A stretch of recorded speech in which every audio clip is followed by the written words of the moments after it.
Bien, em, vamos a tratar brevemente antes del partido este tema, pero este tema de la incautación y luego la pérdida de dominio, tenemos que verlos a la luz de todas las medidas de las afectaciones reales, ¿no? No es un tema para nada sencillo porque es un panorama un tanto complicado.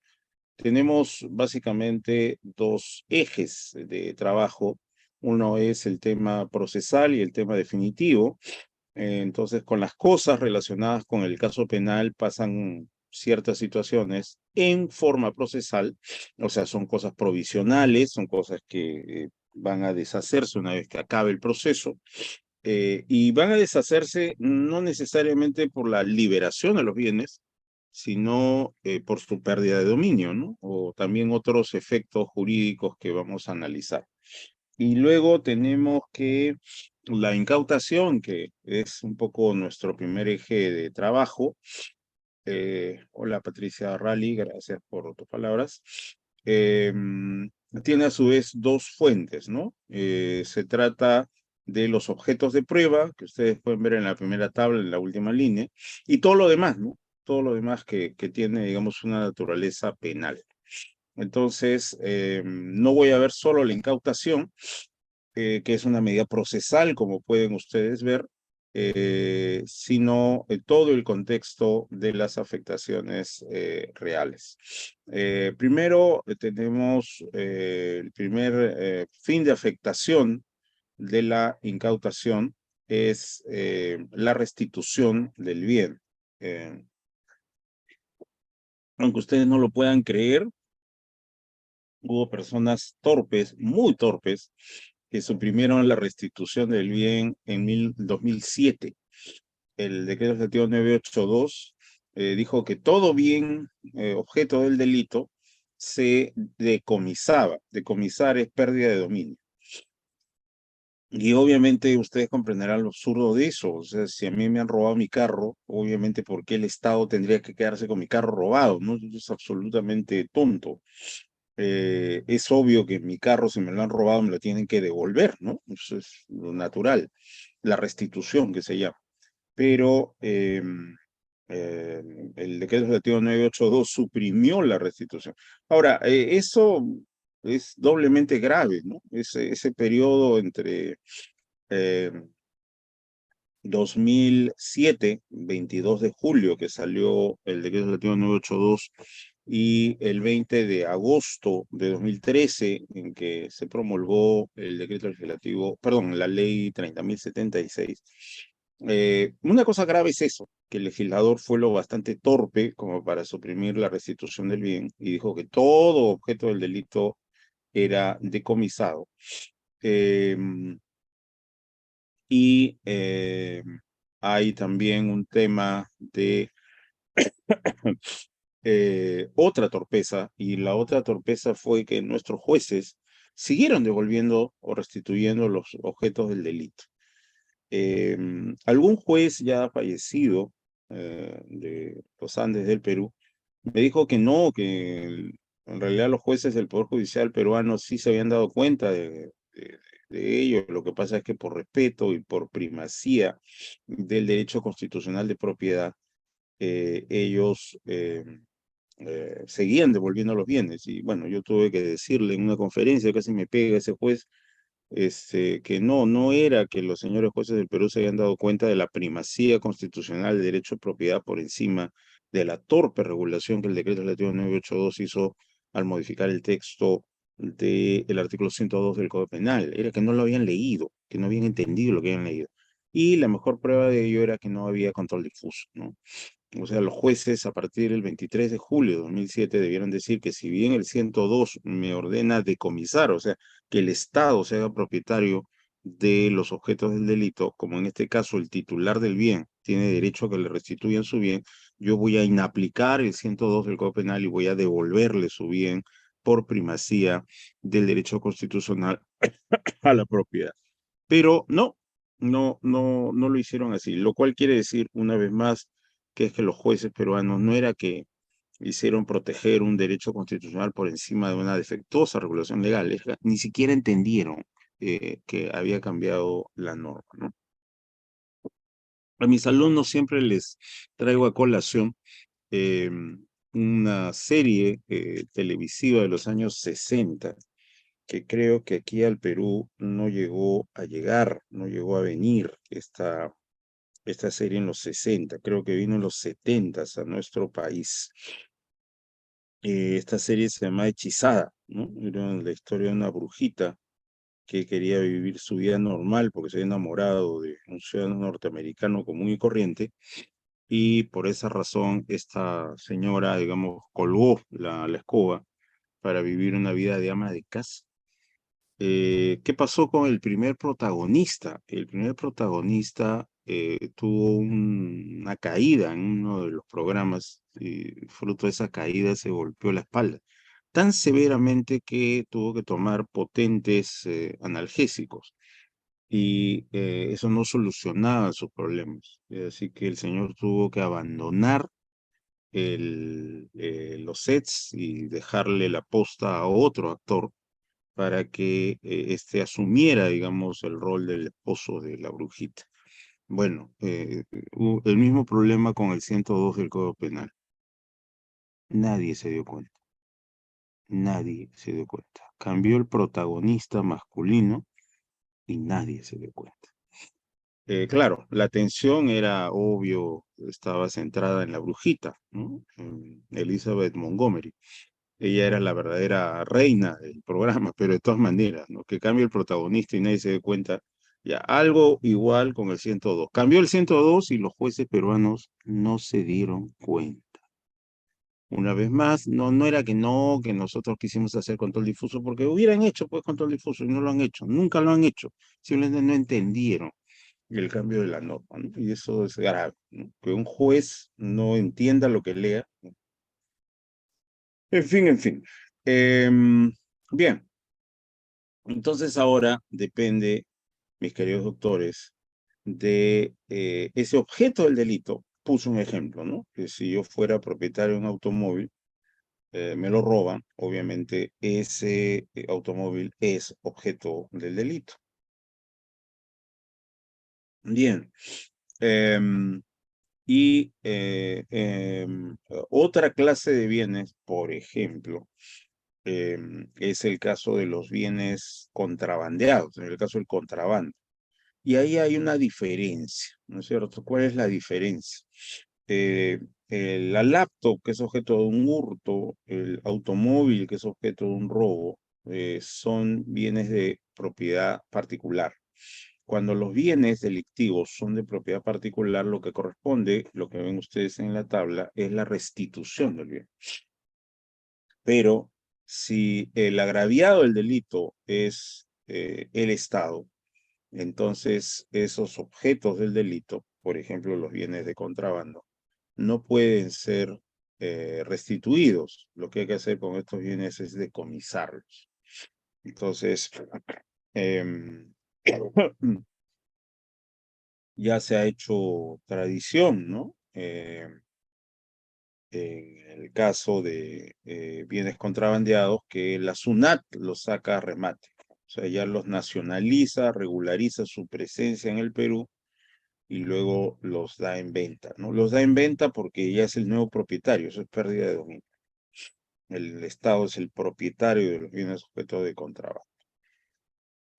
Hay otros bienes que también se decomisan, pero no para que el Estado los venda, sino que para ser destruidos, ¿no? Son los bienes intrínsecamente delictivos, ¿no? Es el caso cuando había, ya eso ha desaparecido. Cuando había, bueno, se ha quedado un remanente, ¿no? El remanente son los libros físicos piratas, ¿no? Toda la piratería antes eran objetos físicos, ¿no? Ahora ya no, o casi ya no.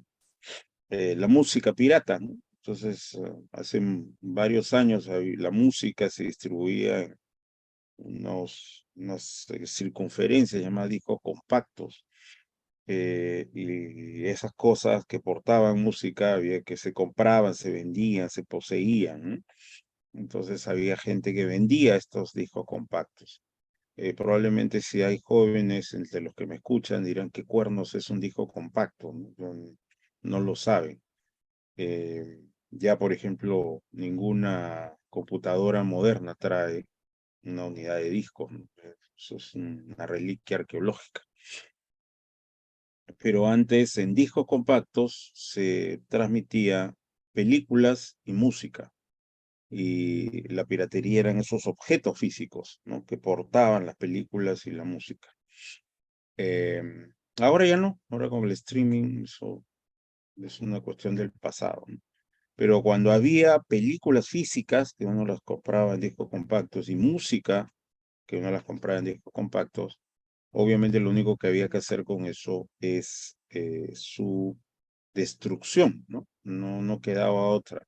Esas películas, por ejemplo, no se podían pasar a un hospital para niños, para que los niños vean las películas mientras están ahí internos recuperándose. No se puede hacer eso porque es un bien intrínsecamente delictivo. Eso solamente cabe destruirlo. Pero la piratería del libro sigue siendo, no sé por cuánto tiempo más, un asunto físico, ¿no? Cada vez más sofisticado, ¿no? Entonces, los libros piratas igual, ¿no? Los libros piratas no se pueden poner en una biblioteca escolar ni cosas por el estilo, ¿no? No, lo único que se puede hacer con esos libros es destruirlos, ¿no? No queda otra salida, no hay otra solución.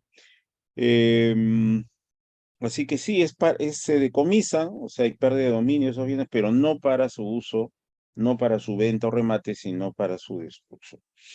La indemnización, en principio, ya vamos a ver una excepción después, es objeto de embargo. O sea, el bien que va a ser objeto de indemnización, estamos hablando de daños y perjuicios, no estamos hablando del bien, ¿no? Acuérdense del 93 del Código Penal. El 93 del Código Penal dice que la reparación civil abarca dos cosas. Uno, el bien, y número, restitución del bien, y otro es el pago de daños y perjuicios. Aquí estamos hablando del pago de daños y perjuicios. Ya, el dinero que va a pagar esos daños y perjuicios, no el bien que debe ser restituido, ¿ah? No, eso es otra cosa. Por ejemplo, ¿no? Otra vez volvamos a sonar. Se ha evadido tributos, se ha evadido impuestos. Entonces, ¿qué es lo que ha habido? Ha habido, ah, no sé, 120.000 soles de impuestos no pagados. Los 120.000 soles es 93, inciso 1. Que la SUNAT tome del dinero del delincuente 120.000 soles es simplemente para cobrarse los tributos que no llegó a cobrar por el delito tributario. Pero además de esos 120.000 soles hay o debe haber una indemnización de daños y perjuicios. Entonces estoy hablando de eso, de la indemnización de daños y perjuicios. Lo mismo también el peculado, que también es agravio del Estado. Entonces, igual, si hay un peculado cuyo monto dinerario es de 120.000 soles, que la Procuraduría le quite al señor delincuente 120.000 soles, eso es solamente la recuperación de lo que se ha perdido en el delito de peculado. Pero además de eso, fuera de eso, está una indemnización por daños y perjuicios. Entonces, eso que va a ser la indemnización de daños y perjuicios, 93, inciso 2 del Código Penal, eso se embarga, eso no se incauta. Y obviamente una vez que se pasa a la sentencia, se ejecuta. Luego tenemos otro objeto penal, que son la multa, costos y costas del proceso. Esto es, digamos, un tema de derechos reales y va a haber una pretensión de propiedad o dominical, como se llama, pero no dominical del día domingo, sino dominical de dominus, ¿no? Una pretensión de ser propietario de parte del Estado. Y ahí sí procede un embargo, ¿no? No es una incautación. El dinero con el cual el Estado se va a cobrar multa, costos y costas no se incauta, se decomisa. Luego tenemos los objetos de prueba. Las cosas que van a servir de prueba se incautan para hacer los análisis probatorios correspondientes. Una vez que se haga ello, entonces procede la devolución. Estamos hablando, cuando hablamos de devolución, estamos hablando de bienes, ¿no? Estamos hablando de bienes. ¿Cuál es la diferencia entre bienes y cosas? Bueno, todos los bienes son cosas, aunque sean cosas inmateriales, pero son cosas. Pero no todas las cosas son bienes. Un ejemplo, em, por ejemplo, un atentado y un ataque, se hacen estallar explosivos porque se quieren matar a ciertas personas. Ya, la persona agraviada no, no, no muere, pero queda mutilada. Se le arranca 2 dedos de la mano izquierda. Esos 2 dedos son encontrados cuasi calcinados en la escena del delito, horas después, momentos después. Entonces, esos bienes, por ejemplo, son recogidos porque van a servir de prueba, ¿no? Si las quemazones que han sufrido los dedos no han borrado las huellas, se pueden tomar huellas de ahí y compararlas con las huellas RENIEC de la víctima y decir que una prueba del atentado es justamente el hallazgo de estos 2 dedos. Ustedes comprenderán que no va a proceder que se le devuelva al agraviado sus dedos, ¿no, señor? Bueno, ya usamos sus dedos para tomar las huellas. Aquí tiene usted, ¿no? Les devolvemos sus dedos, ¿no? Porque si bien estas son cosas, no son bienes, ¿no? Los bienes, no me acuerdo el nombre del jurista romano que dijo ello, se llaman bienes porque producen un provecho patrimonial. Entonces, esos dedos no van a producir o no tienen de suyo un significado económico, ¿no? No son realizables en el mercado y por lo tanto no son bienes, son cosas, ¿no? Una vez que ese dedo se separe de la mano o del cuerpo del agraviado, dejan de ser parte de la persona y pasan a ser cosas, pero no son bienes, ¿no? Eso no puede ser objeto de una devolución. Lo mismo podríamos decir de sangre, ¿no? Si la persona ha dejado cierta cantidad de sangre en la escena del crimen, igual, ¿no? Se puede tomar esa sangre va a ser un objeto de prueba, se va a hacer prueba sobre ello. Al analizar el ADN de esa sangre, se va a decir, acá está la demostración de que el agraviado fue lesionado por la acción delictiva, ¿no? Y tanto es así que derramó sangre. Y aquí la prueba está en que, ¿no? Se hace una pericia sobre el ADN de esa sangre y en efecto corresponde con la sangre del agraviado. Igual, una vez que se ha usado la sangre para sacar ADN ahí, no se le va a devolver la sangre al señor. Esa sangre ya separada del cuerpo deja de ser persona, pasa a ser un objeto, una cosa, pero no es un bien, ¿no? Entonces, lo que se devuelve son los bienes, ¿no? En el sentido que ya acabo de describir. Muy bien. El decomiso, como verán, es la medida definitiva que sucede en algunos casos, ¿no? Es el caso de bienes delictivos. Ya vamos a ver que los bienes delictivos son 3: objeto del delito, instrumento del delito y efecto del delito. Esos son los bienes que se decomisan. ¿Qué hay sobre ellos? Bueno, primero está el decomiso directo, genérico, ordinario, propio, como dice el profesor Percy García Cabero, ¿no? Un artículo que sacó el año 18 en la revista de Derecho de la Católica, ¿no? De ahí he tomado esta clasificación que ustedes ven aquí y bueno, reconozco los derechos de autor al citar la fuente del maestro Percy García Cabero. Bien, entonces tenemos el decomiso, que es dirigirnos sobre ese objeto, ese instrumento o ese efecto del delito ¿no? Que sea incautado previamente y que ya en la sentencia es objeto de decomiso. Pero solo sobre efectos del delito hay otras dos formas de decomiso. El decomiso sustitutivo. ¿Qué nos dice el profesor García Cabero? Dice, recae sobre los bienes que sustituyen a los efectos o ganancias que proceden directamente del delito. El supuesto está en el tercer párrafo del 102.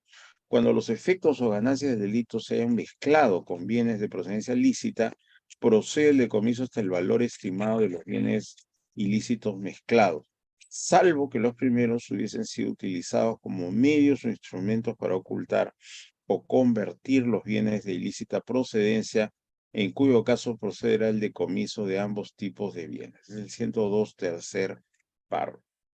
Esto puede suceder, y acaso el lugar más común donde suceda, esto es el caso de acciones de una persona jurídica, ¿no? Ya que el contexto de nuestro curso es crimen organizado.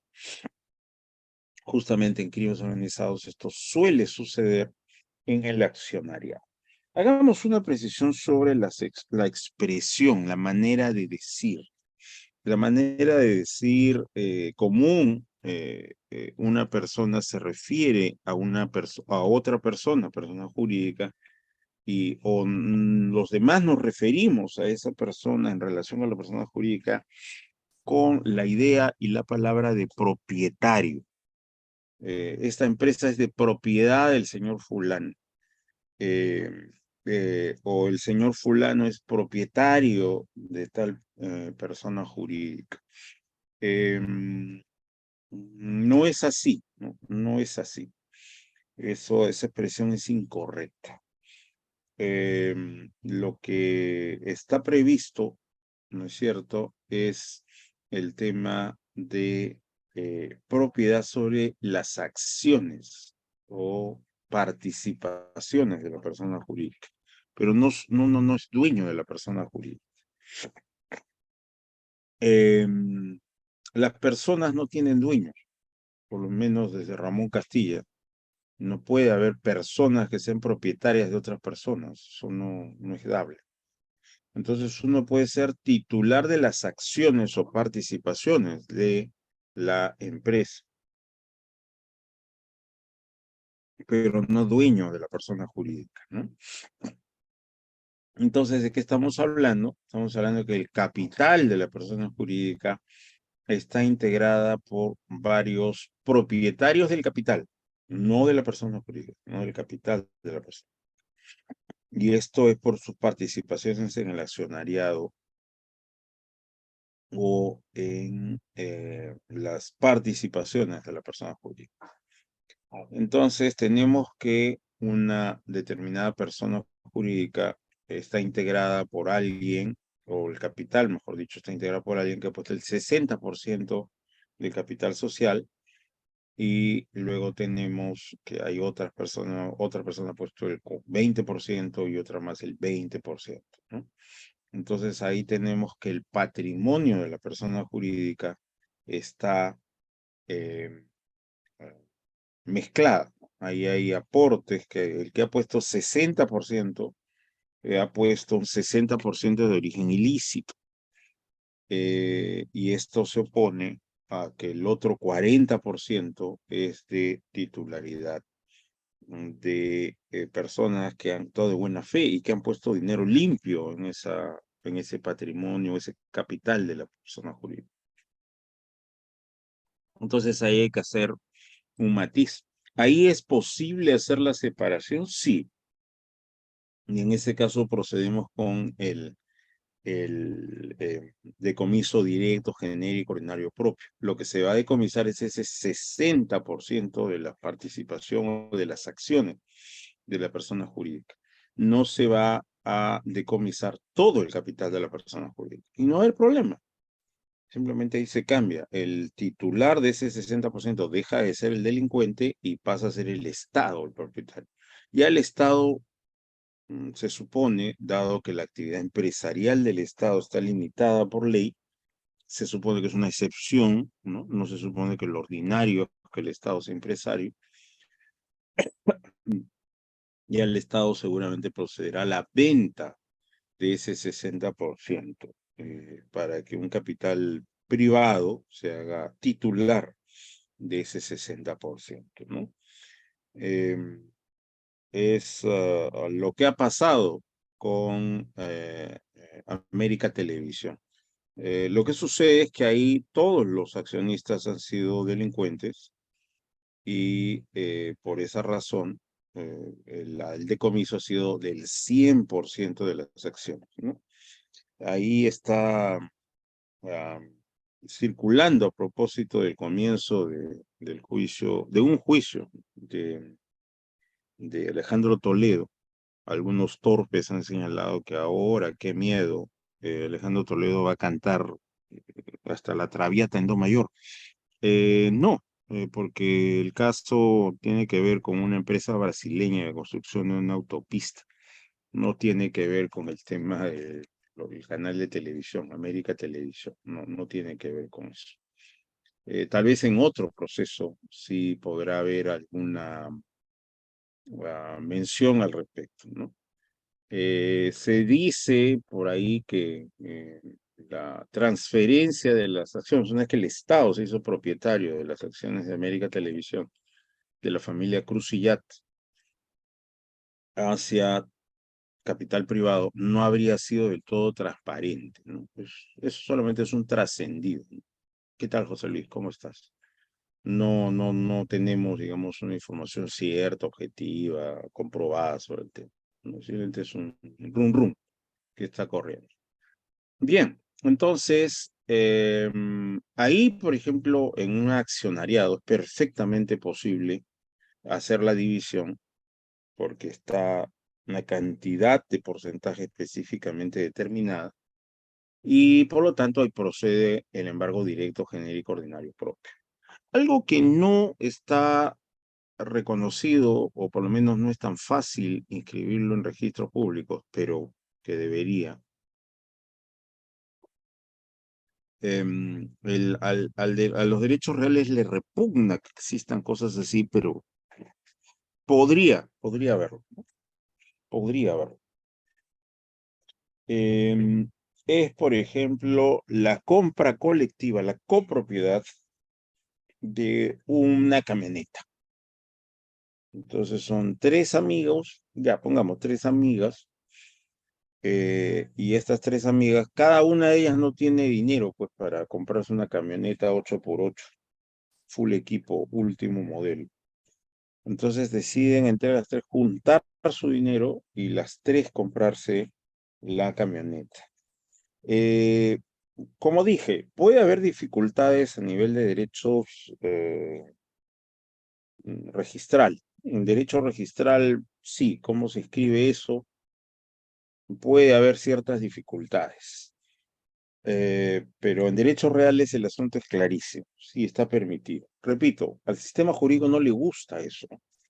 Por eso basta que uno de los copropietarios pida la disolución de la copropiedad y se disuelva. Basta que uno, o sea, los copropietarios pueden ser 120 personas.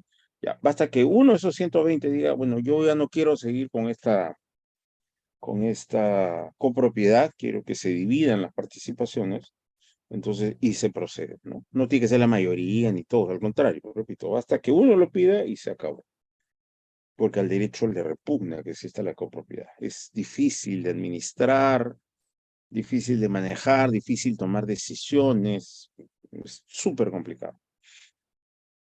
Entonces, si resulta que una de las tres amigas que puso dinero para la camioneta puso dinero sucio, que eran efectos del delito, entonces ahí, a diferencia de la persona jurídica, donde la persona jurídica sí podemos señalar un porcentaje, ¿no?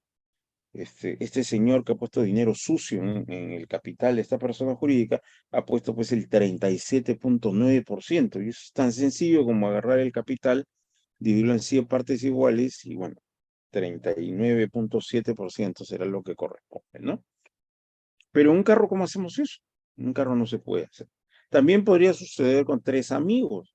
Los tres amigos quieren un lugar donde tener sus aventuras amorosas. Creen que están gastando demasiado en hotel. pero no es que los tres tengan dinero como para cada uno comprarse pues un departamento de soltero donde puedan, ¿no?, realizar sus actividades jurídico-procesales. Entonces deciden comprarse en copropiedad los tres ese depa. Ya obviamente después rigen cómo van a turnarse en el uso del depa para que no haya situaciones incómodas. Y ya está, ¿no? Entonces, igual, un solo depa está con propiedad de tres personas. Uno de ellos ha puesto dinero sucio. Entonces, ¿cómo se hace? Y ahí es donde procede o el sustitutivo o el de valor equivalente, ¿no? Son supuestos excepcionales. El sustitutivo siempre implica buena fe y el de valor equivalente no necesariamente es de buena fe, solamente que eh, puede haber situaciones de buena fe dentro, ¿no? Aquí está. Una de las situaciones, un tercero de buena fe a título oneroso, ¿no?, que es uno de los supuestos, pero hay otros supuestos del decomiso de valor equivalente, que no implica buena fe. Bien, acá tenemos una consulta de Ricardo Antonio. Cuando se incauta dinero, soles, ¿cuál es la norma que obliga a realizar el depósito de estos bienes en el Banco de la Nación? Bueno, no tengo el dato exacto, pero es la norma que regula la creación del Banco de la Nación. El Banco de la Nación no ha perdido su espíritu original. Como ustedes saben, originariamente, hace muchos años, que fuera un banco, se llama Caja de Depósitos y Consignaciones. O sea, el primer objeto social del Banco de la Nación, cuando era la Caja de Depósitos y Consignaciones, era justamente eso.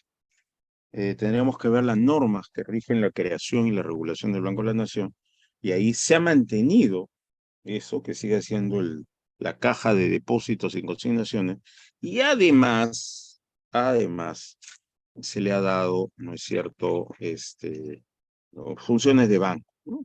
Puede hacer préstamos de dinero, uno puede abrir cuentas de ahorro ahí, en fin. Las cuentas sueldo de la mayor parte del Estado, no todo el Estado, digamos sobre todo el Estado más directo, ¿no? Los ministerios, por ejemplo, ¿no? Tal vez las OPD, ¿no es cierto?, puedan tener otros medios de pago, de cuota sueldo, pero por lo menos los ministerios, Banco de la Nación. Así que, bueno, sí, habría que revisar. Bueno, entramos a la página web del Banco de la Nación y vemos las normas que rigen, y ahí la ley de creación o ley orgánica, no sé, el Banco de la Nación ahí debe estar. Bien. Vamos a ver las afectaciones reales de orden penal, ¿no? Ya no las civiles, ¿no? Las civiles son objeto de embargo, como hemos visto, ¿no? Entonces, el objeto del delito, ¿qué cosa es el objeto del delito? Es aquello sobre lo cual recayó la acción delictiva, ¿no? Justamente estábamos hablando de el automóvil robado, puse ese ejemplo, eso es el objeto del delito. Luego el dinero apropiado en la apropiación ilícita, ¿no? En la apropiación ilícita hay dinero apropiado, ¿no? O sea, apropiado de dinero. Bueno, ese dinero que ha sido materia de apropiación, ese es el objeto del delito. Muy bien, tenemos instrumentos del delito y los instrumentos del delito son las herramientas de ejecución. Tenemos el arma de fuego, el robo a mano armada, el arma con la que se hizo el robo, ese es el instrumento. En el caso de el robo a domicilio o hurto a domicilio, la escalera con la cual se escaló y se trepó techo para meterse al inmueble, eso es eh, objeto del delito. Perdón, instrumento del delito, ¿no? Los efectos del delito son los que se crean, se adulteran o se transforman a consecuencia del delito. Y claro, también estamos hablando de las ganancias del delito, ¿no? Entonces, el dinero con el que se pagó la venta del bien robado. O sea, los delincuentes robaron el bien y luego lo vendieron. en la cachina. Ya, lo que la cachina les pagaron por ese bien, eso es efecto del delito, ¿no? La droga fabricada a partir de la siembra compulsiva. Si estamos hablando de actos de favorecimiento, 296, la droga es objeto del delito, del 296. Pero en siembra compulsiva, la droga es efecto del delito, ¿no? La empresa formada con el dinero y lavado de activos, eso es efecto del delito, ¿no? Precisando el patrimonio de la persona jurídica, ¿no? El capital de la persona jurídica. Ese es el efecto del delito. El dinero obtenido a cambio de liberar al secuestrado, el rescate. El rescate es efecto del delito, ¿no? Y bueno, por último tenemos los elementos de convicción, que como ya hemos visto es otra clase de incautación, ¿no? Las cosas que se emplearán como futuros elementos de prueba, con la condición de que no entren en las categorías anteriores, porque sí, los elementos de convicción que generarán futura prueba pueden ser también objeto del delito, instrumentos del delito y efectos del delito. Podrían serlo, pero no necesariamente, ¿no? No necesariamente son efectos del delito.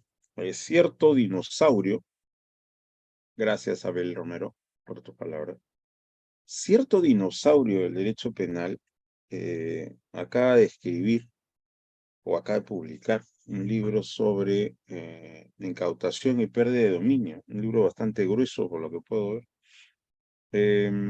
Me ha causado mucha desconfianza la publicación de ese libro porque hace 11 años este señor llegó a decir una perfecta sandez sobre incautación.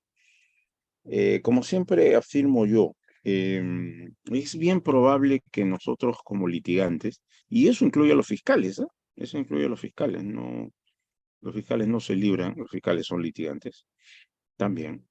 Los litigantes en general, incluyendo los fiscales, tenemos que comernos algunos sapos, tragarnos algunos sapos, o sea, decir alguna cosa no muy apropiada en términos dogmáticos, en términos doctrinales, porque estamos patrocinando los intereses de nuestro cliente, ¿no? En el caso del fiscal, su cliente es la sociedad. Entonces, sí se entiende que para defender los intereses de mi cliente, en el caso de los fiscales de la sociedad, algunas cosas no muy exactas hay que decir en las audiencias. Es parte del negocio, es parte del negocio. Y, digamos, teóricamente no está mal, porque una vez más, y siempre lo repito, uno no va a una audiencia a dar clases de derecho procesal ni a recibir clases de derecho procesal. Uno va a defender los intereses de su cliente. Para eso va a una audiencia, ¿no? Si uno quiere dar clases o recibir clases, bueno, uno se inscribe en Udeápolis, ¿no es cierto?, para recibir clases, o uno tiene el placer y el honor, como en mi caso, de hacer docencia en Udeápolis, ¿no? Pero a la sala de audiencias no, pues a la sala de audiencias no es Udeápolis. O sea, yo no voy ahí a recibir clases ni a dar clases. O sea, yo voy a defender los intereses de mi cliente. Bueno, ya milagros, en un rato respondo a la pregunta. Pero dijo pues una tontería mayúscula, ¿no? ¿Qué había pasado? Un ex congresista había sido sindicado en aquel momento de que a pesar de que ya era congresista de la República, seguía haciendo negocios con el Estado, ¿no? Y hay una prohibición que incluso está en el Código Civil de hacer negocios, contratos con el Estado de parte de altos funcionarios públicos, ¿no? En prohibiciones para contratar están los chicos del 99 de la Constitución, o sea, presidentes, expresidentes, ministros, exministros, congresistas, excongresistas, jueces supremos, fiscales supremos, muchachos del TC, etcétera, etcétera, están prohibidos de contratar con el Estado. Bueno, la indicación era que el señor seguía contratando con el Estado, a pesar de que no podía hacerlo. Y este señor, desde antes de ser congresista, ya nos tenía hasta acá, ¿no? A las 5 de la mañana en cierto canal de televisión nacional, promocionando sus pinches fotocopiadoras, ¿no? Bueno, entonces se hizo la investigación y se descubrió que en realidad esa empresa que vendía fotocopiadores, en realidad 4 empresas, no eran una, eran 4. Y tenían una quinta empresa que era un holding contable. Era la empresa que lleva la contabilidad de las otras 4. Entonces, para ver si es que los activos de la empresa de la cual era el propietario, él era el propietario mayoritario de las acciones, le pasaba o recibía fotocopiadoras, perdón, de su empresa, le pasaba sus fotocopiadoras a otras empresas del grupo para que ellas hagan contrato con el Estado y el señor pudiera decir, miren, porque quien ha hecho el contrato no es la empresa de la cual yo soy el accionista mayoritario, sino es esa otra empresa del grupo. Entonces, no se cumple la prohibición.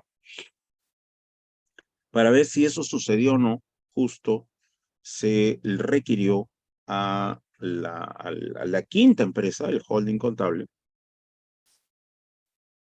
que entregue las computadoras donde estaba la contabilidad de todas las empresas del grupo. La empresa tuvo una actitud torpe. No, mira, mi mamá no me dio permiso, mi papá no quiso, mi mamá tampoco, voy a consultar con el gerente, regresa mañana, qué sé yo. Y bueno, la fiscalía a cargo del caso no entró en tonterías, pidió permiso al juez y hubo un allanamiento y una incautación de elementos de convicción, ¿no? No era incautación de objetos del delito, sino de los futuros elementos de prueba. Bueno, qué idiotez dijo este dinosaurio, ¿no? Que en la Inverecundia publicaron un libro de incautación, que esa incautación era improcedente. Dice, ¿por qué era improcedente? Dice, porque la empresa a la cual se le ha quitado las computadoras para ver la contabilidad no es una empresa imputada dentro del caso, no es la investigada, no es la sindicada. Todavía no salía la ley de responsabilidad administrativa de las personas jurídicas, pero se entendía lo que quería decir el señor, ¿no? Ya la expresión estaba mal, porque en ese momento las personas jurídicas no podían ser procesadas, ¿no? Pero bueno. Sé que lo que quería decir este pobre ser humano era que los titulares de la persona jurídica, los responsables de la persona jurídica, no eran los imputados, ¿no? Entonces no podía proceder. Y yo me preguntaba, ¿quién cuernos le ha dicho a este dinosaurio que se la da de un supuesto gran gurú del derecho penal, ¿no es cierto? Dogmático, de fuste, ¿no? ¿Quién le ha dicho a este gaznápiro que un tercero no puede ser propietario de elementos de convicción? O sea, eso es absolutamente ignorante, ¿no? Es completamente ignorante. Y el ejemplo que siempre le doy a mis alumnos es un secuestro, ¿no? Un secuestro que se va a hacer en la puerta de la Embajada de los Estados Unidos. Entonces, yo creo, Abel Romero, un mastodonte debe haber sido, ¿no? T-Rex, no. Y ¿cuál es el tema? Bueno, que hay una cafetería 4D frente a la embajada de los Estados Unidos, ¿no? Ahí en la Avenida del Polo. Entonces los secuestradores saben que las personas que ingresan al consulado para tramitar sus visas se quedan desnudas. O sea, tienen que dejar allá afuera, o sea, ya no solo el celular, que bueno fuera, no puede entrar nada electrónico, ni siquiera un audífono. Audífonos, cargadores, todo lo que tenga que ver, memorias USB, computadoras, todo se queda apagado en la puerta. No entra desnudo, no se puede uno conectar con el exterior bajo ningún supuesto. Bien, entonces, bajo ese contexto, quieren aprovechar que el encargado, ¿no es cierto?, recién va a salir del consulado después de haber tramitado su visa y recién pues va a prender su su celular, ¿no es cierto?, para llamar a su chofer, ya, y en ese momento lo van a secuestrar. Para el efecto, lo que hacen estas personas es pedir un desayuno continental, lo toman en la terraza del 4D y se ponen y pagan, ¿no? Ni bien les traen el desayuno, lo pagan. ¿Para qué? Para que ni bien vean que el empresario está saliendo de la embajada, salen ellos, ya no tienen que pagar porque ya pagaron, cruzan la pista y lo secuestran.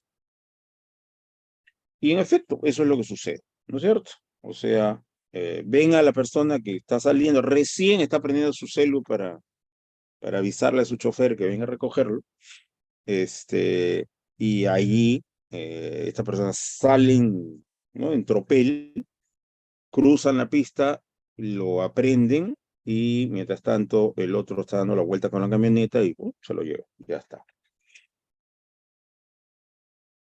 ¿A qué gaznápiro, a qué ignorante se le puede ocurrir que la fiscalía no puede incautar todos los vasitos, todas las tazas y todas las cucharitas que han usado estos fulanos, porque la empresa 4D, la cafetería 4D, no es el imputado, no es tercero civil y no es persona jurídica las consecuencias accesorias, ¿no es cierto? El que diga, no, pero ¿cómo es posible si 4D no es imputado? Ese solo merece un calificativo, ese es ignorante, ¿no es cierto? Ese es un ignorante, hay que decirlo con todas sus letras. Entonces, los elementos de convicción no tienen que estar en propiedad o en posesión del imputado, del tercero civil o de la persona jurídica de las consecuencias accesorias. Podrían estarlo, podría ser que el poseedor o propietario sea uno de estos tres sujetos procesales, pero podría ser, como en el caso de 4D, una persona perfectamente ajena. Y esa persona perfectamente ajena va a tener que soportar la incautación de esos bienes porque el fiscal necesita esos bienes para probar el delito. A través de ellos se va vía huellas digitales, vía pruebas de ADN sobre la saliva que estas personas hayan dejado en cucharas, vasos, etcétera, se puede identificar quiénes han sido los secuestradores, ¿no? Y creo que con este ejemplo queda clarísimo, pues, que la pretensión de este dinosaurio es absolutamente ignorante, ¿no? Y que da vergüenza decir una sandez así en audiencia, pero bueno, en fin, en fin. Bien, vamos a responder a la pregunta que nos ha hecho em, eh, Milagros Loli. El embargo, Milagros Loli, es sobre los bienes de origen civil. Es el caso típico, la indemnización, ¿no? La indemnización, repito, Milagros 93, inciso 2. 93, inciso 2. No el objeto del bien. En el caso del carro robado, el carro, ¿no? Ese sí se incauta. Ese sí se incauta. Se incauta para restituírselo al propietario. Pero además, 93, inciso dice que además de devolverle su bien al agraviado, hay que indemnizarlo, ya. El dinero con el cual se va a indemnizarlo, eso es lo que se embarga. O los bienes de cuyo remate va a salir el dinero para la indemnización, ¿eh? No para la restitución del bien, eso es objeto de embargo. No obstante, hay unos bienes penales, no son bienes civiles, que se embargan, no se incautan. Es el dinero con el cual el Estado va a cobrarse la multa, los costos y las costas. Fuera de estos supuestos, los demás bienes se incautan, pero vamos a ver que no necesariamente se incautan. Además de la incautación, hay otras dos formas de incorporación de estos bienes, pero siempre estamos hablando de objetos penales. Los objetos penales son el objeto del delito, el instrumento del delito y los efectos del delito. Esos tres bienes se pueden incautar, se pueden incautar. Y, pero aparte que se pueden incautar, hay otras dos maneras de que entren al proceso. Entonces, el embargo se dirige a los objetos civiles y, por excepción, a multa, costos y costas, que también son objeto de embargo, no de incautación, pero que es algo excepcional. En efecto, Julio César Castillo, el fiscal tiene que pedir la confirmación, eso está previsto en el Código Procesal Penal. De hecho, hay una jurisprudencia que señala un plazo, pero el plazo es un poco chistoso. Ya les voy a explicar por qué es un poco chistoso. A ver, vamos a ver si ubico esta jurisprudencia. El ratón.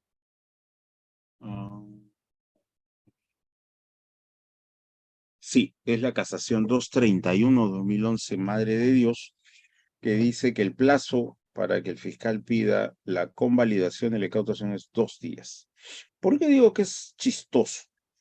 Porque preguntémonos si al señor fiscal se le pasan esos 2 días fijados por la casación 231-2011, Madre de Dios. ¿Ya no puede pedir la incautación? Y la respuesta es que sí puede. Y uno dice, entonces, ¿para qué fijaron los 2 días? Bueno, la diferencia de los 2 días es solamente para los efectos de que hay una sanción al fiscal por haberse demorado.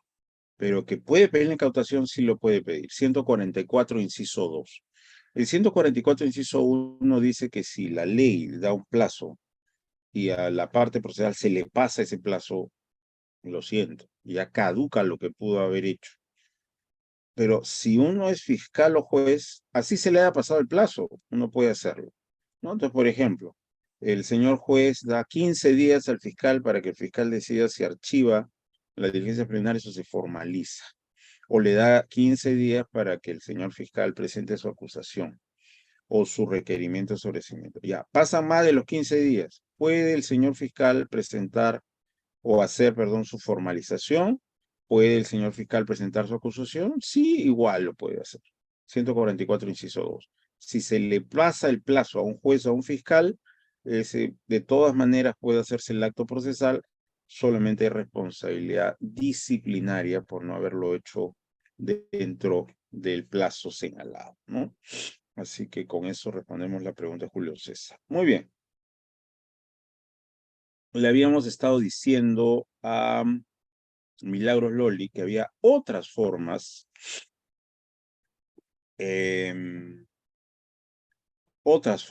de que lleguen los bienes, ¿no? Entonces, primero tenemos el hallazgo. ¿En qué se diferencia el hallazgo de la incautación? Que para que haya incautación tiene que haber posesión del bien de parte de alguien. Alguien tiene que estar poseyendo el bien. Si nadie está poseyendo el bien, entonces no puede haber incautación. Incautación es quitarle la posesión a alguien. Y si el bien está tirado en la escena del crimen, obviamente no está en posesión de nadie, ¿no? Entonces, hay un cuchillo y el cuchillo tiene en sus hojas una sustancia de color rojo impregnada. ¿Qué es esa sustancia? No lo saben. Puede ser acetil rojo, puede ser sangre, puede ser ketchup, puede ser salsa de tomate, puede ser un montón de cosas, ¿no es cierto? Ya está. Entonces, si está ahí tirado al lado del cadáver, no tengo que incautarlo, pues incautarlo, repito, implica desposesionar o desposeer a alguien de ese bien. Bueno, no le estoy quitando la posesión a nadie, porque nadie lo tiene en su poder. Entonces, ¿qué se hace con ese bien? Ese bien se halla y se recoge. Ahí el acta que se levanta es un acta de hallazgo y recojo, no es un acta de incautación, ¿no? Así que hay otro modo en que el objeto el instrumento o el efecto del delito se incorpore al proceso. Es vía hallazgo, ¿no? Segundo modo en que el bien puede llegar es la entrega. La entrega significa que el bien está en posesión de alguien. Alguien lo está poseyendo. Ese alguien que lo está poseyendo, el poseedor libremente se lo entrega a la autoridad correspondiente. Entonces, es el caso del vídeo de seguridad, ¿no? En el caso de este secuestro que estábamos diciendo, ¿no? De un empresario que sale al consulado de Estados Unidos y ahí aprovechan los fascinerosos a cruzar la calle, a prenderlo y se lo llevan en una camioneta. Entonces, la Municipalidad de La Molina puede entregarle al fiscal los vídeos. Entonces, ahí tampoco hay incautación, no se le está incautando a la municipalidad, ¿no? La municipalidad está entregando libremente los vídeos. En ese caso, el acta que se levanta no es un acta de incautación, es un acta de entrega y recepción, ¿no? Es otra cosa. En el ejemplo que puse, ¿no? De este excongresista, si la empresa del holding contable accede a entregar voluntariamente sus libros contables a la fiscalía, eso obviamente eh, sería también objeto de una entrega-recepción, no de una incautación, ¿no? Eso hay que tenerlo claro. Y el tercero, la tercera forma es justamente la incautación, ¿no? Que se supone que alguien lo está poseyendo y se le quita el bien, ¿no? Poco entre signo de interrogación si primero debe conminársele a la persona que entregue el bien. La ley no dice eso, la ley no dice que hay que hacer eso, pero por un principio de proporcionalidad, uno tendría que decir, es necesario arrancharle el bien si la persona voluntariamente quiere dar el bien.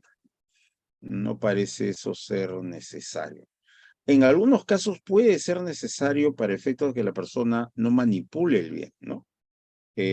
Por ejemplo, ¿no? Que la persona diga, perfecto, señor, ¿no? O sea, está la empresa holding contable, está ahí trabajando, hay un montón de empleados que están llenando el libro mayor, el libro de cuentas, el libro de caja, qué sé yo, y ahí entra la policía con la fiscalía, ¿no es cierto? Entonces, el gerente de informática o el gerente general de la empresa dice, perfecto, vienen ustedes a llevarse la máquina. Sí, está bien. Un momentito, señor, para efectos de que no se malogre el trabajo, porque hay gente que está ingresando en hojas Excel los datos, ¿podrían permitirnos, por favor, un momento que terminemos, paguemos y ya les entreguemos la máquina? Bueno, ahí es una cuestión que, obvio, em, em, puede dar pie a que alguien manipule, borre datos o cosas por el estilo. Ahí sí hay que proceder con la incautación, ¿no? No, señor, manos arriba, todos contra la pared, nadie se mueve, ¿no? O sea, ya no permitir que el poseedor haga absolutamente ningún acto sobre el bien, porque ahí sí es de temer que lo manipule, lo contamine o algo por el estilo, ¿no? Entonces, claro, si hay ese riesgo, sí, no es que no le vamos a preguntar primero si quiere entregarlo, no. La idea es que de inmediato la persona suelte el bien para que la autoridad se lo pueda quitar, ¿no? Eh, entonces, eso debe ser analizado caso por caso, ¿no? Bien, a ver, uy, hay varias preguntas.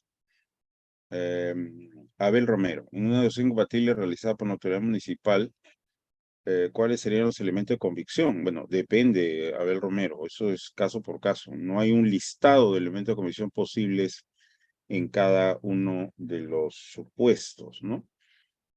Por ejemplo, una municipalidad puede tener eh, un registro interno de la centralita, palabra que la verdad me repugna, pero no sé por qué todo el mundo habla de centralita. Y no solo Perú, ¿ah?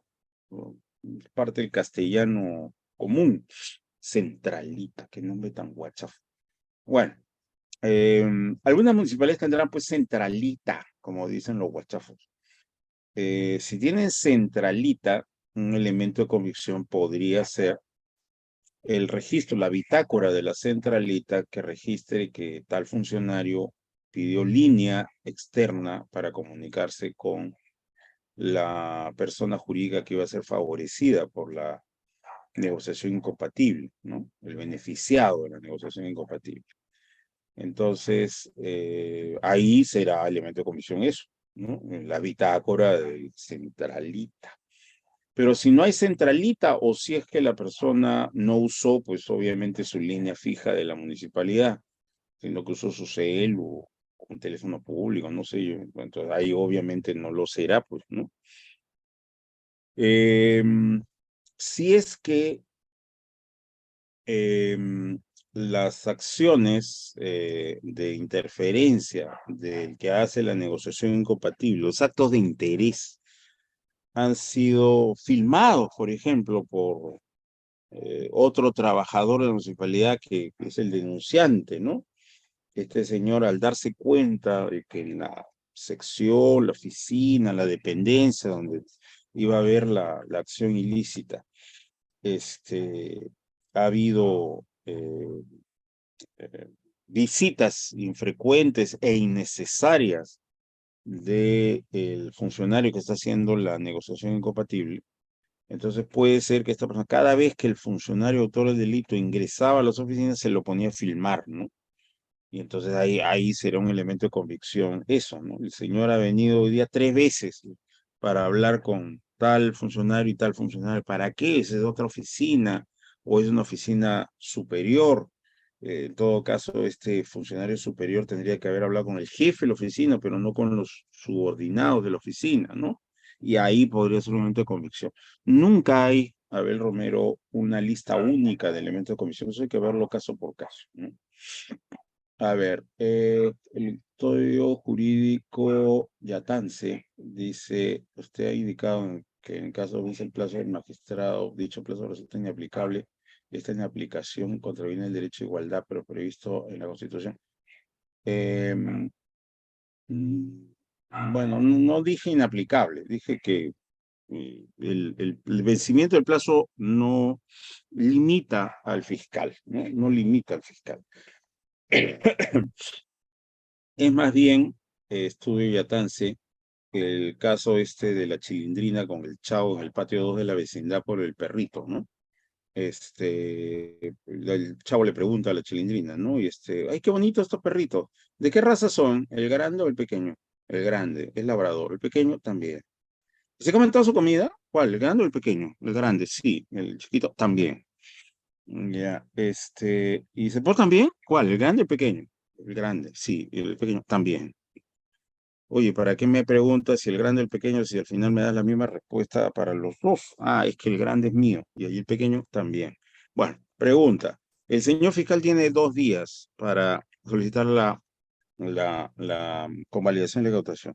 Señor fiscal, ¿puede presentar un pedido de convalidación de la incautación? Depende. ¿Dentro de los 2 días o después de los 2 días? Dentro de los 2 días, sí. Fuera de los 2 días, también, ¿no? Ese es más el caso que una inaplicación. Em, lo que sucede, estudio jurídico yatance, es que no se establece solo para el fiscal, se establece también para el juez, ¿no? Entonces también, ¿no? 135 creo que es, o 121, no recuerdo, del Código Procesal. Jueces y fiscales tienen 24 horas para notificar desde que sale una disposición o resolución. Ya pasó más de un día. ¿Pueden notificar? Sí, ¿no es cierto? Igual pueden notificar. Y eso, por si acaso, empieza en la Corte Suprema. O sea, la Corte Suprema te está notificando 2 meses después, 3 meses después, 5 meses después. La Corte Suprema no cumple ese artículo del Código Procesal Penal. Nunca lo ha cumplido. Y no lo cumple no porque sean malos, no. Es que es imposible. La lógica del trabajo de la Corte Suprema, definitivamente el que escribió ese articulito no conocía la Corte Suprema, pues, ¿no? Este, Así que ahí no hay, eh, ver, ¿dónde está este tema? Sí, 127, inciso 1, ¿no? En la Corte Suprema eso es imposible. No es que, repito, sean flojos, no se puede. En la Corte Suprema, una vez que sale el acto jurídico, pues, primero los señores tienen que votar. Ya. Una vez que votan, alguien tiene que redactar. Después de redactar, hay que sacar las firmas, ¿no? Y sacar las firmas, pues, no puede parecer sencillo, ¿no? No puede decir en 10 minutos le saco la firma, pues, a 5 fulanos, ¿no? No es tan simple, no es tan simple. O sea, sacar las 5 firmas fácil puede tomar una semana, 10 días. Solo sacar las firmas. Así que, el que redactó el 127, inciso 1, simplemente no sabe cómo trabaja la cosa, ¿no? Entonces, no es solo para fiscales, es también para jueces. Y esto ya nos dice una cosa interesante, estudio jurídico Yatanzi. ¿Qué cosa nos dice? Que esto no ha sido fijado tanto en el fiscal como parte procesal. No es tanto eso. Si también está incluido el juez en el 144, inciso 2, quiere decir que la atención del 144, inciso 2, no está tanto en el fiscal, está en el magistrado. Acuérdense que Perú es el único país donde el fiscal es también un magistrado, ¿no? Eso no sucede en ninguna otra parte del mundo. En cualquier otra parte del mundo, el fiscal puede ser un alto funcionario público, muy respetable funcionario público, no se considera magistrado. Solo en Perú pasa eso. Bien, entonces, en ese contexto es que se quiere proteger la acción del magistrado. ¿Y por qué? Porque se supone que el magistrado está representando altos intereses sociales. Por eso es. Entonces, no es tanto que a una parte procesal le vamos a dar más ventaja que no le damos a la otra parte procesal, sino está el tema que ya he señalado, ¿no? Hay que impedir que una demora, incuria o congestión de trabajo de un magistrado le permita al magistrado hacer su labor, ¿no? Esa es un poco la idea. Que de paso eso pueda afectar a la igualdad, sí, pero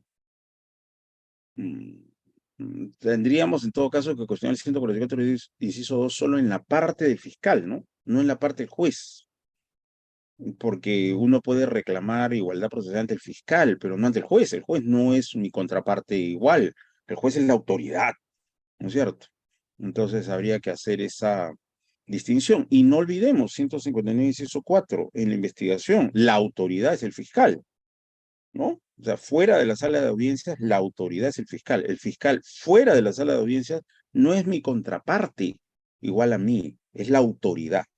Está la Constitución, 159, inciso 4. El fiscal conduce desde su inicio la investigación del delito. A ver, Normando Márquez, en caso de que durante una persecución policial y ante inminente captura arroja su arma, ¿procede la incautación o el hallazgo? El hallazgo, obviamente, el hallazgo y recojo.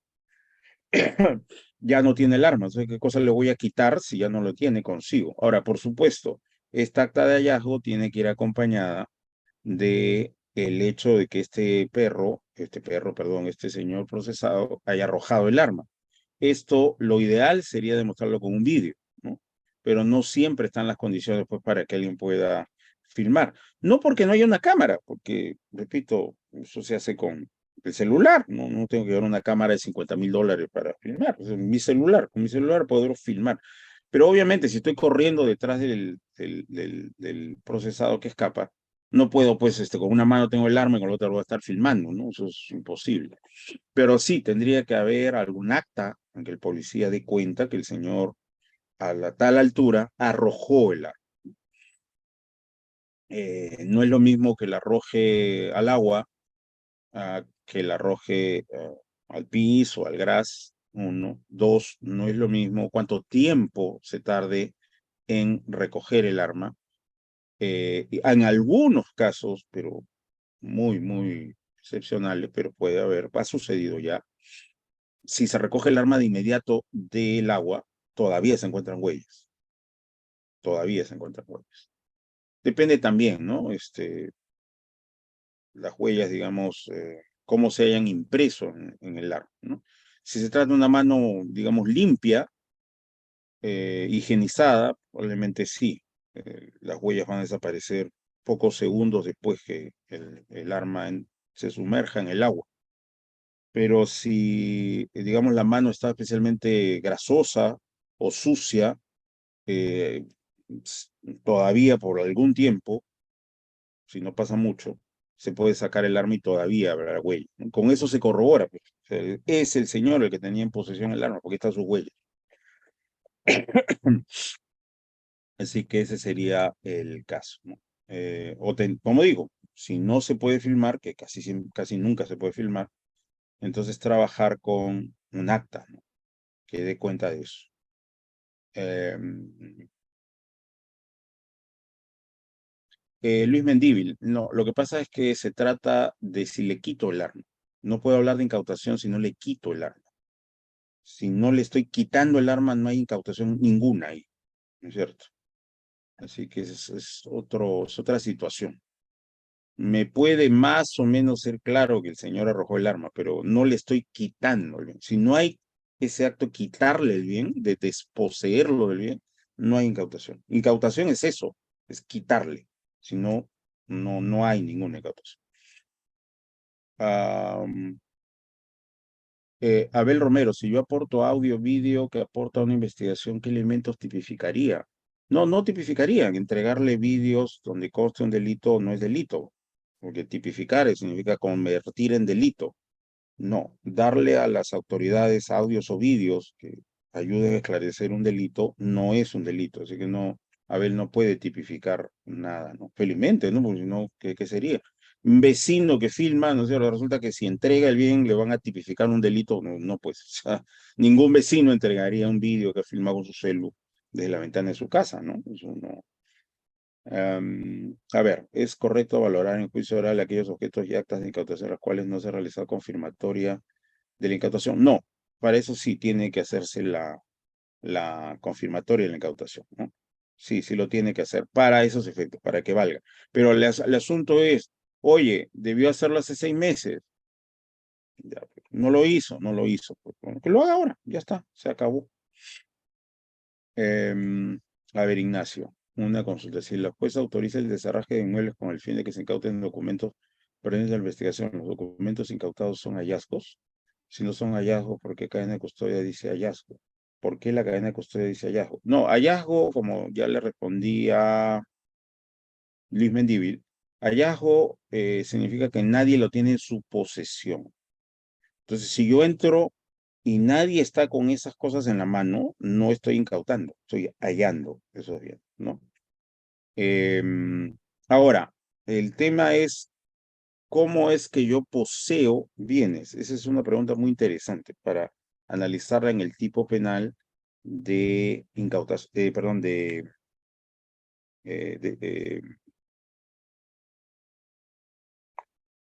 ¿cómo se llama este delito que atenta contra la posesión?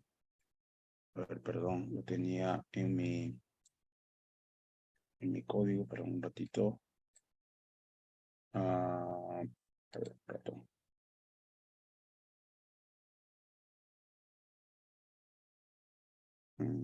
No, el 202, ¿no es cierto?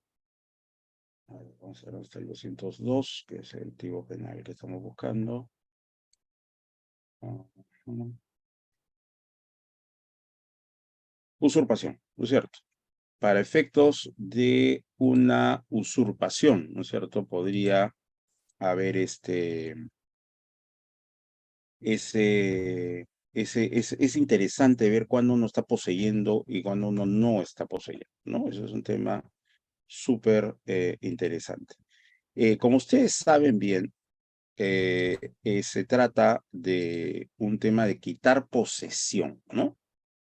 La incautación, perdón, la usurpación es quitar posesión. Entonces viene la pregunta. em, Natividad, te pediría por favor que la pregunta sea general, ¿no? O sea, la idea es conversar entre todos, no mandar por favor mensajes privados, ¿no? Porque la idea es, por favor, repite tu pregunta, pero que todos lo podamos ver. Bien, a ver. Entonces, el tema es, me voy de mi casa porque tengo que trabajar. Ya. Y yo vivo solito. Ya. Al salir de mi casa, ¿dejo la posesión? ¿Ya no tengo posesión? Porque si dijéramos que yo ya no tengo posesión, pues simplemente porque salí de mi casa a trabajar, ¿no? Salí 7:30 de la mañana de mi casa y no voy a regresar a mi casa pues hasta las 7 de la noche. Quiere decir que en ese lapso entre 7 de la mañana y 7 de la noche no estoy poseyendo el bien, ¿no? ¿Sí? ¿No? Hay un medio de usurpación que consiste en meterse pues, clandestinamente, ¿no? O sea, que espero que el dueño no esté o el posesionario no esté para yo poder quitarle el bien sin resistencia, porque claro, si el señor no está ahí, ¿qué cosa se va a oponer, ¿no? No va a ofrecerme resistencia, ¿no? Y hay, creo que es el inciso 4, es el inciso 4 o 3 del 202, que está pensado en eso, que yo busque a propósito que el propietario no esté para yo meterme. Bueno, pero el prerequisito para cometer usurpación es que yo esté poseyendo. Bueno, al irme de mi casa, ¿dejo de poseer? Dejo de poseer el departamento, dejo de poseer las cosas que hay dentro del departamento. O sea, no estoy poseyendo mi televisor, mi cama, porque no estoy, ¿sí? Esa es la idea. Eso es importante, por ejemplo, en el tema de dormitorios. Entonces, claro, si decimos, a ver, todos estaban en la sala al momento de hacer la incursión, todos están en la sala viendo televisión, están viendo el partido. Entonces, cuando entra la policía con la fiscalía, ¿no es cierto? Nadie está en su habitación. Ya. Las cosas de la habitación, de cada una de las personas que vive ahí, se halla o se incauta. Y eso depende de qué definamos por poseer, ¿no? Entonces, alguien podría decir, no, un momentito, un momentito. La sala es, digamos, una suerte de lugar común. ¿Ya? El televisor, por ejemplo, es de posesión común de todos acá. La propiedad del televisor de 150 pulgadas, la propiedad es de Manuel, ya, pero la posesión es de todos nosotros. Cualquiera de nosotros que llegue, eh, si nadie está viendo la televisión, cualquiera de nosotros prende la televisión, cambia canal, no sé, mientras cena, por ejemplo, ¿no? Somos 5 personas las que vemos acá, cualquiera de las 5 prende el televisor y lo cambia, en tanto que no haya otra persona que ya haya encendido la tele y se ve en un canal determinado. Entonces es posesión común, ¿no? Todos estamos poseyendo el bien. Si el señor fiscal quisiera en ese momento quitarnos el televisor, tendría que hacer una incautación del televisor, porque en ese momento que todos estamos mirando el partido, todos estamos poseyendo el bien. Pero en ese momento yo en mi dormitorio tengo una laptop. Ya, la laptop se halla, yo no estoy en mi dormitorio, yo me quedé en la sala, ¿no es cierto? La autoridad fiscal ha dicho, todos se quedan en la sala. Y son policías y fiscales los que entran a cada habitación y ahí tienen un listado de cosas, entre ellas laptops. Ya, esa laptop, ¿yo la estoy poseyendo? Si se puede decir yo la estoy poseyendo, entonces sí, tendrán que incautármela, ¿no es cierto? Pero si dicen no, en este momento el señor no estaba poseyendo su laptop, entonces será un tema de hallazgo. La verdad, por un tema de tiempo, no quisiera entrar a esas honduras. Esto es más un tema de derechos reales, por si acaso, que derechos civiles, ¿no? Derechos reales que derecho procesal penal, pero simplemente dejo eh, planteada la pregunta, ¿no? Sí, Alberto Paul, en efecto, lo que debe confirmarse es la incautación, porque la incautación es despojo, o sea, ha habido un acto que afecta un derecho real, el derecho de posesión.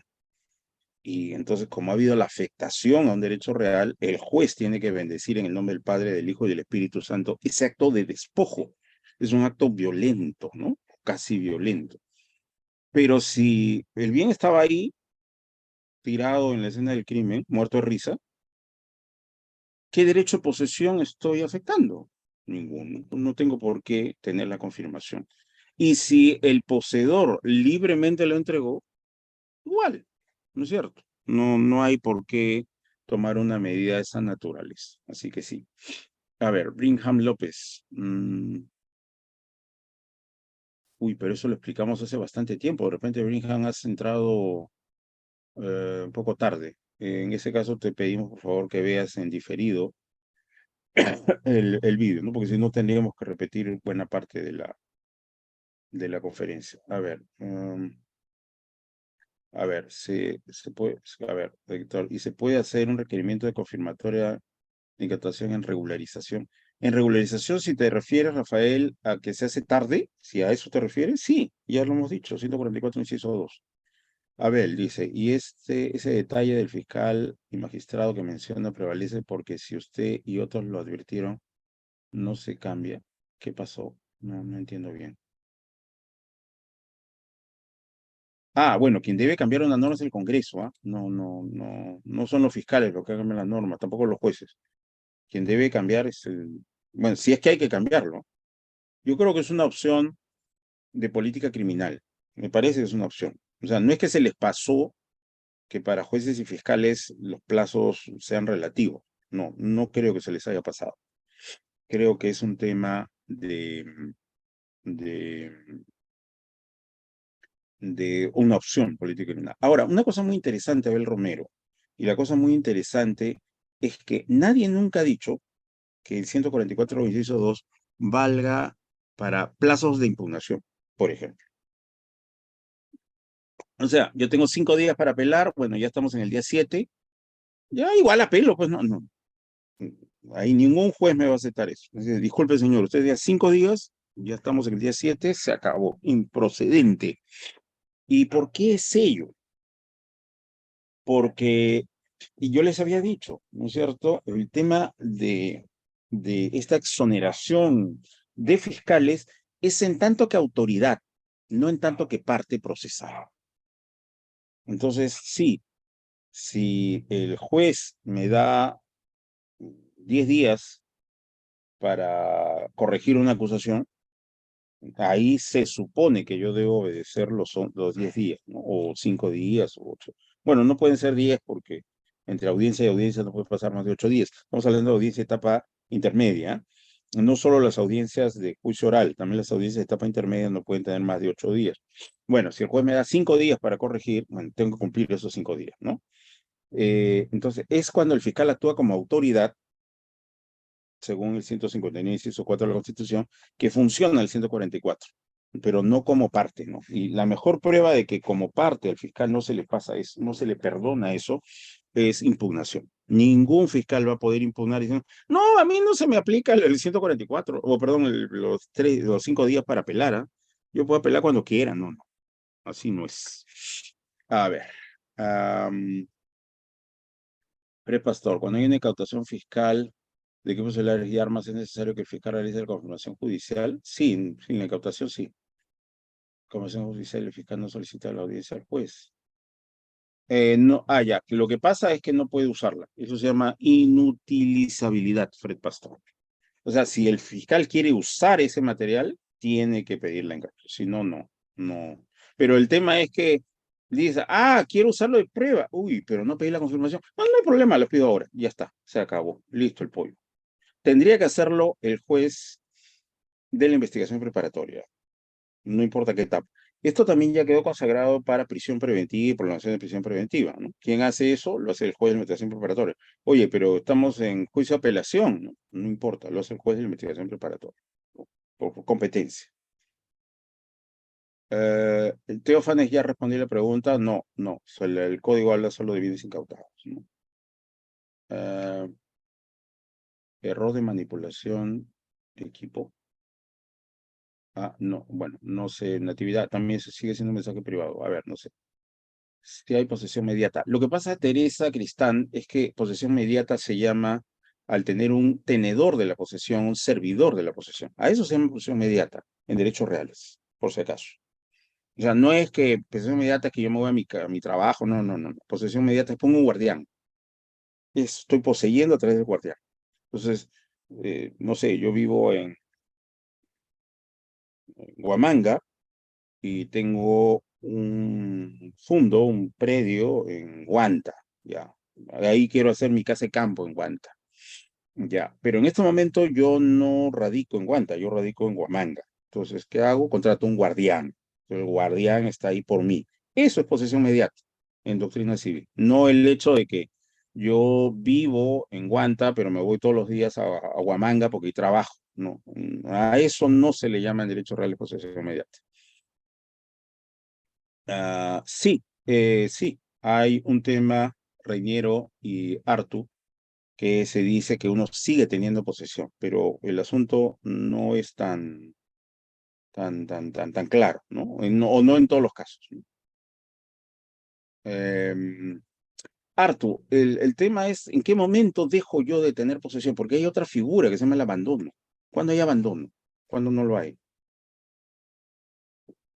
Entonces, por ejemplo, surferitos, surferitos en Lima. ¿Qué pasa con los surferitos en Lima? Los hay de dos clases. Hay unos locos que eh, cierran en marzo, abril, que ya empieza a hacer frío, y no vuelven hasta diciembre. Entonces su casa de playa queda desde abril hasta mediados de diciembre, queda abandonada. No, nunca más van porque ya está haciendo frío. Hay otros que son surferos fanáticos y van todo el año. Y lo único que hacen es que en los meses fríos se ponen su traje buzo, ese que los cubre totalmente, para que el plástico del traje buzo los proteja del frío, pero siguen surfeando. Ya, se trata de uno de estos locos que surfea todo el año. Y cuando empieza a hacer frío, simplemente se pone su traje de hule para que proteja del frío y sigue surfeando. Ya. Eh, Estamos en mayo y hace 2 meses que no viene. ¿Ya dejó la posesión? Uno podría decir, no, es que algunos no vienen o no regresan pues hasta diciembre. Sí, pero este no era de esos.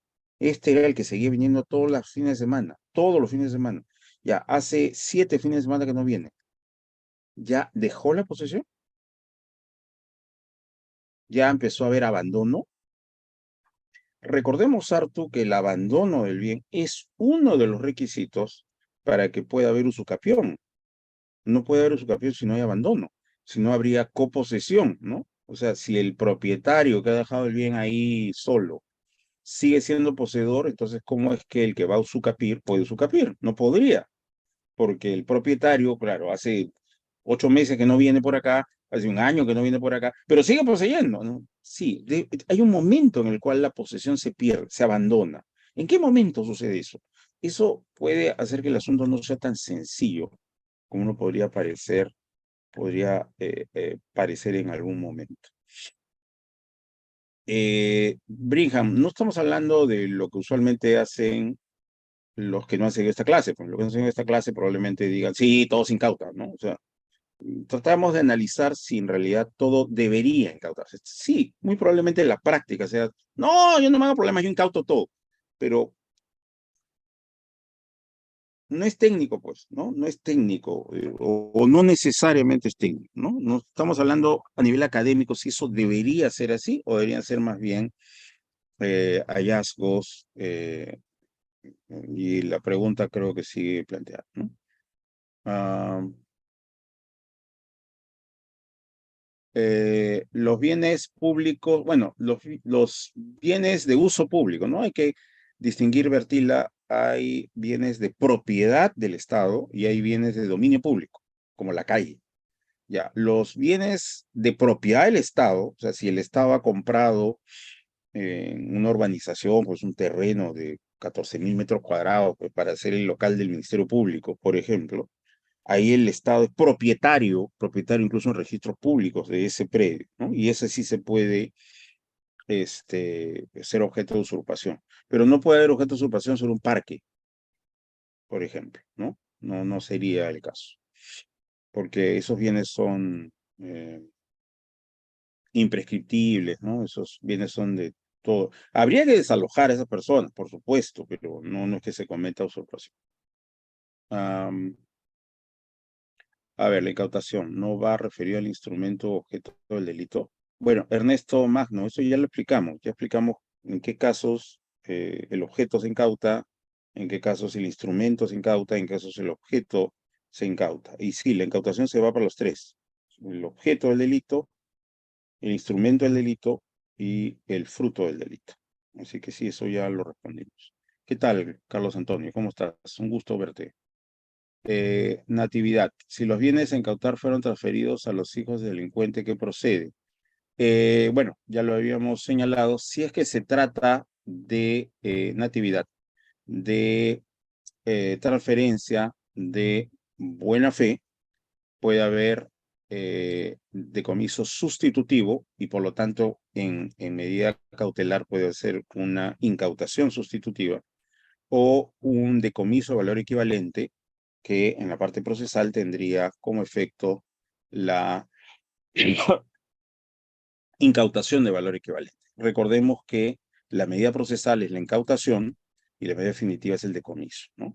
Entonces, a cada figura de la sentencia corresponde una figura procesal. Entonces, si el decomiso tiene medidas sustitutivas o medidas de valor equivalente, se supone que la incautación también.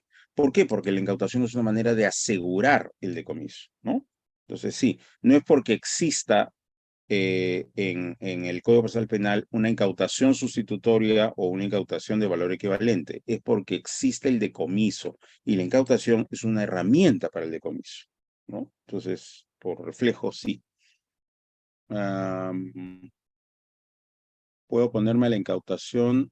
No, puedes oponerte harto a la incautación incluso si ya ha habido confirmatoria. Hay maneras de cuestionar la incautación, ¿no? Incluso si ha sido confirmada, ¿no? Em,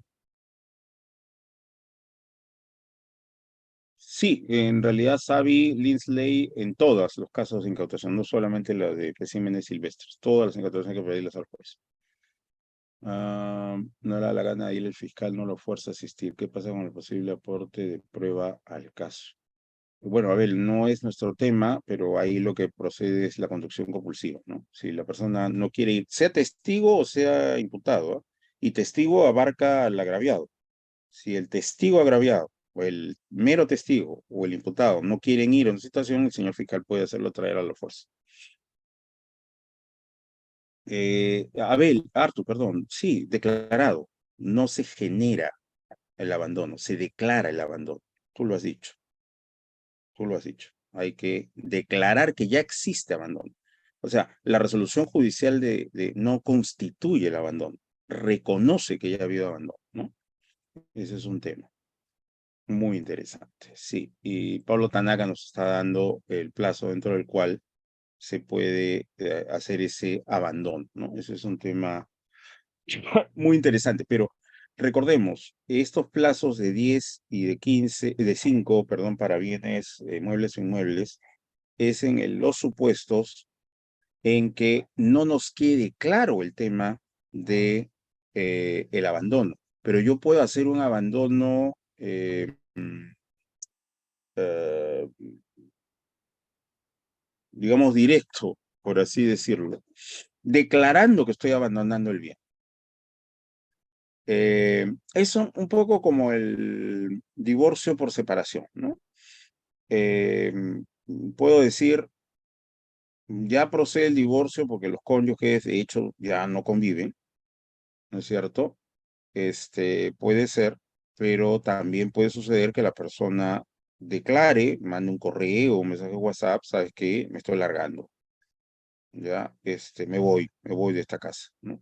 Y con eso ya está diciendo, yo ya abandoné esta relación, ya no estoy dentro de esta relación, a pesar de que todavía no haya pasado el plazo. No me refiero a que yo ya pueda pedir un divorcio por separación, de hecho, a las 2 semanas, no estoy diciendo eso, sino me estoy refiriendo al fenómeno del abandono. Claro, si no he dicho nada, entonces tengo que esperar el plazo que da el Código Civil para que se declare ese tema, ¿no? De que procede el divorcio por abandono. Pero la situación llamada abandono puedo hacerla antes, si yo declaro explícitamente que estoy haciendo eso, ¿no? Este, Así que estos son temas que debemos tener en clara esa distinción.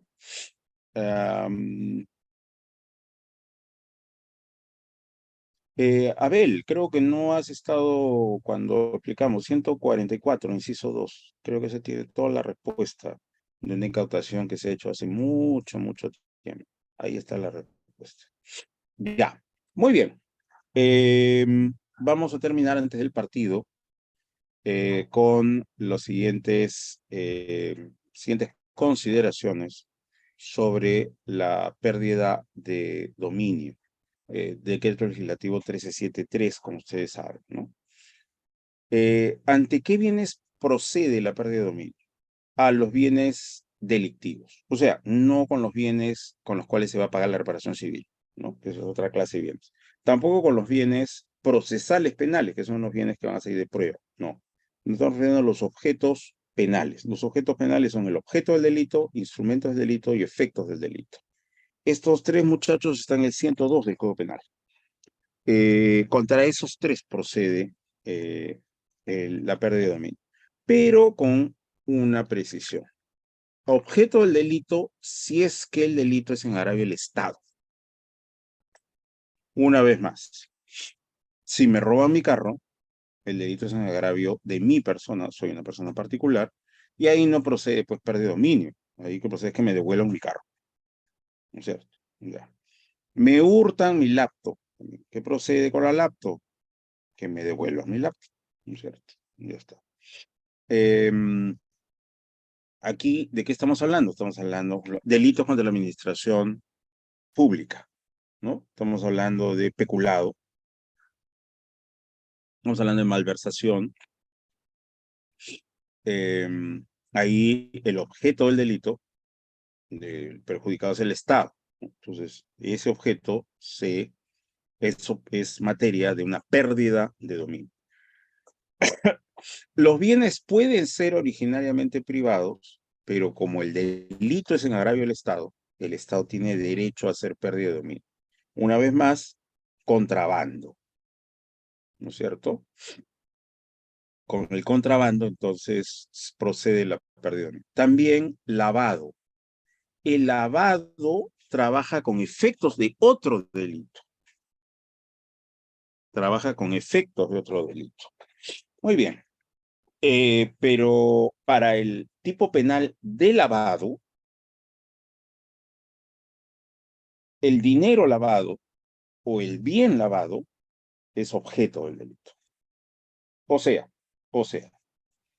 cometo tráfico ilícito de drogas. Con el tráfico ilícito de drogas genero 42 millones de dólares, por poner un ejemplo. Ya. Para efectos de tráfico ilícito de drogas, esos 42 millones de dólares son efectos del delito de tráfico ilícito de drogas. En el delito de tráfico ilícito de drogas, el objeto del delito es la droga, ¿no es cierto? Y la ganancia que obtengo de ese tráfico ilícito, 42 millones de dólares, son efectos del delito. Ahora, ¿qué hago con esos 42 millones? Me voy a una capital de la selva. Me compro toda una manzana al contado, usando esos 42 millones. Construyo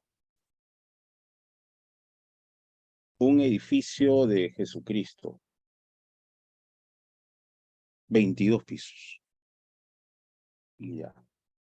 ¿Y qué hago en este edificio de 22 pisos? Construyo o instalo un hotel 7 estrellas, todo lujo. 4 piscinas, ¿no es cierto? Toda la iluminación inteligente, ¿no? Cuando un ser humano entra a la habitación o pasa por el pasillo, se prende la luz, ninguna persona está circulando, se apaga la luz, ¿no es cierto? 2 bares, 3 restaurantes de lujo, y ya está. Una discoteca en el sótano, etcétera. ¿No es cierto? Y yo reporto a la SUNAT que ese hotel de 22 pisos, full lujo, me da $1.000.000 al año. Perdón, al año. ¿Qué digo al año? Al mes. Al mes yo gano $1.000.000 netos por ese hotel. Entonces, ¿qué pasa? Los $42.000.000 con los que me he comprado todos los bienes de la manzana, todos los predios de la manzana, $42.000.000 con los cuales he construido el hotel y le he dado las mejores instalaciones posibles, ahí para lavado, los 42 millones y el edificio que se compró con los 42 millones son objeto del delito de lavado de activos. ¿No es cierto? Muy bien. ¿Contra quiénes procede el proceso de pérdida de dominio? Personas que nunca pudieron ser comprendidas en el proceso originario. ¿Por qué? Porque no eran ni podían ser el imputado, no eran ni podían ser el tercero civil, ni eran ni podían ser la persona jurídica de las consecuencias accesorias. Estamos hablando del proceso originario. Estamos hablando de tráfico de drogas, por ejemplo. Ya. Entonces, tengo un socio. Mi socio se llama Yair. ¿Quién era Yair? Bueno, yo soy de esa capital de la selva, pues yo salí de ahí con una mano delante y una mano atrás hace muchos años. Regreso a mi ciudad natal y construyo este enorme edificio. Hablo con Yair y le digo, Yair, quiero que tú aparezcas como propietario del predio, que tú aparezcas como dueño del hotel. Yo voy a ser socio también, pero con el 5% de las acciones. Tú vas a ser dueño del 95% de las acciones. Ya. Ahí Yair, en tráfico de drogas, no era ni podía ser imputado, no era ni podía ser tercero civil, ni era ni podía ser persona jurídica las consecuencias accesorias, porque Yair no es persona jurídica, para empezar. Entonces, en ese caso, contra Yair se puede dirigir un proceso de pérdida de dominio. Ahora, Yair podría haber sido incluido como imputado o como tercero civil, y en el caso de una persona jurídica, ya no de Yair, pero si fuera una persona jurídica, puede haber sido incluida en el proceso originario, pero no ha sido incluido por desconocimiento de sus acciones, acciones reales, en este caso real, estoy hablando de derechos reales, ¿no? O sea, no pudo descubrirse que compró, que vendió, que transfirió, que invirtió, etcétera. Eso de que compró, vendió, transfirió, recibió, etcétera, se descubre después de que el proceso originario ya estaba cerrado. O no se descubrieron los bienes sobre los cuales Yair hizo sus trampas. Entonces se ha descubierto después de que el proceso originario ya había terminado. Entonces en ese caso se genera el proceso de pérdida de dominio. Se trata de una acción de índole civil, pese a que su raíz es evidente de raigambre penal, prescribe a los 20 años, ¿no? A los 20 años de haberse hecho la acción dolosa, la acción real. Acuérdense, la acción real es comprar, vender, transferir, invertir, etcétera, ¿no? Adquirir, ya. Y tiene, digamos, una tensión. Busca proteger cosas que favorecen al intervenir. La presunción de buena fe, o sea, hay que presumir que Yair adquirió de buena fe lo que adquirió, que es propietario de buena fe de lo que es propietario, a menos que haya por él lo contrario, ¿no es cierto? Si le vamos a quitar bienes a Yair, tenemos que garantizar su derecho de defensa y obviamente tiene que respetarse el debido proceso. Pero por otro lado, hay otro interés que defiende el Estado en el proceso de pérdida de dominio, y este es el aborrecimiento a que el delito pueda producir efectos legales. Esto de que el delito produzca efectos legales, los antiguos lo decían, el crimen no paga. ¿Eh? El crimen no paga quiere decir que si yo obtengo ganancias del delito, nunca van a quedar conmigo. Siempre voy a terminar perdiendo eso. A eso se referían los antiguos con el viejo dicho, el crimen no paga. Entonces, ese interés de que el crimen no pague es un interés opuesto a la presunción de buena fe, al derecho de defensa y al debido proceso. Se trata de conciliar ambos. Se trata de conciliar ambos. Por ejemplo, del lado del aborrecimiento está el deber de ser delator. Y hay una lista espantosa de personas que deben delatar. Se pone hasta los abogados, lo cual es contra la naturaleza del secreto profesional. Si mi cliente me confiesa que tiene bienes mal habidos y me lo cuenta en secreto profesional y yo soy abogado, ¿por qué tendría yo que ir corriendo a la fiscalía y decir, oye, por si acaso mi cliente me acaba de contar que tiene bienes ilegales? No, eso es absurdo. Se puede entender en un notario, que también está obligado.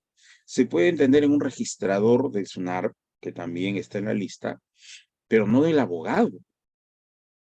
Entonces, hay un deber de denuncia, por ejemplo, que está en función del punto 4, ¿no? Ese acto del Estado que detesta que alguien se aproveche de las consecuencias del delito. Y a veces ese punto 4 hace que los puntos 1, 2 y 3 no se respeten del todo. Hay críticas que dicen que hay una severa limitación a los puntos 1, 2, 3 y 4 en nombre del punto 4. Pero como ya va a empezar el partido, solamente acabo comentando lo que dice Milagros Loli. El caso de Joaquín Ramírez, ex asesor de Keiko, sería un ejemplo de todo respecto a la incautación de los bienes. Bueno, sí, sus acciones y participaciones de él y de parientes de él en la Universidad Alas Peruanas, por ejemplo, es una de estas muestras, ¿no?